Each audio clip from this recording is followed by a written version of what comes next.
ہم دیکھتے ہیں کہ قرآن شریف میں فرمایا گیا نماز بے حیائی سے روکتی ہے، ان الصلاۃ تنہا عن الفحشاء والمنکر۔ اب ہم دیکھیں کہ قرآن میں جو یہ بات کہی گئی ہے، کیا آیا واقعی بندہ گناہوں سے بچ پاتا ہے یا نہیں بچ پاتا؟ اب اس کا طریقہ یہ ہے کہ ہم چیک کریں۔ چیک کیسے کریں؟ نماز کو خشوع خضوع سے ادا کریں۔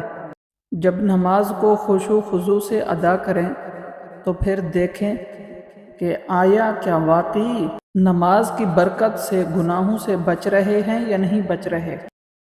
نماز کو پراپر طریقے سے ادا کرنے کے بعد اگر گناہوں سے بچ رہے ہیں تو اس کا مطلب ہے نماز واقعی گناہوں سے روکتی ہے۔ اس کی دوسری مثال لے لیں۔ قرآن شریف میں فرمایا گیا یمحق اللہ الربا ویربی الصدقات، کہ اللہ تعالی سود کو مٹاتا ہے۔ سود کی وجہ سے معیشت کمزور ہوتی ہے، معیشت کے مسائل پیدا ہوتے ہیں۔ اگر سود نہ ہو تو فراوانی ہوتی ہے، کسی کو پریشانی نہیں ہوتی۔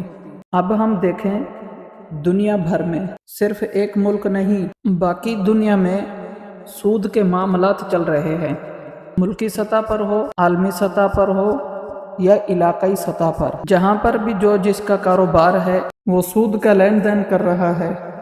اس کا نتیجہ کیا ہے؟ نتیجہ قرآن میں جو بتایا گیا وہی نکل رہا ہے۔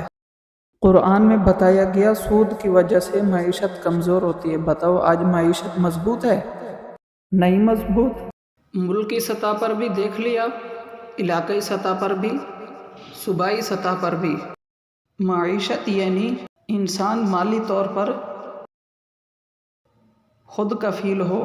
اب دیکھو ملکی سطح پر سود کا کاروبار ہے تو معیشت کمزور ہے، سود کی وجہ سے معیشت کے مسائل ہوتے ہیں، لیکن جب سود نہیں ہوتا معیشت مضبوط ہوتی ہے۔ اب اس کی مثال بھی موجود ہے، معیشت کے مضبوط ہونے کی مثال موجود ہے۔ وہ کیسے؟ شروع اسلام میں خلفائے راشدین کا دور رہا۔ خلفائے راشدین کے بعد حضرت عمر بن عبدالعزیز جو 5ویں خلیفہ راشد ہیں، ان کا زمانہ آیا۔ انہوں نے اپنے پورے حکومتی نظام کو دین کے مطابق چلایا۔ کیا کیا؟ دین اسلام کے بتائے ہوئے طریقے کے مطابق چلایا۔ اللہ پاک نے معیشت کو اتنا مضبوط کر دیا، اتنا مضبوط کر دیا کہ کوئی بندہ زکوٰۃ دینے جاتا تو سامنے زکوٰۃ لینے والا نہیں ہوتا، کیونکہ ہر بندے کے پاس اتنا مال و دولت ہوتا کہ وہ زکوٰۃ لینے کا مستحق ہی نہیں ہوتا۔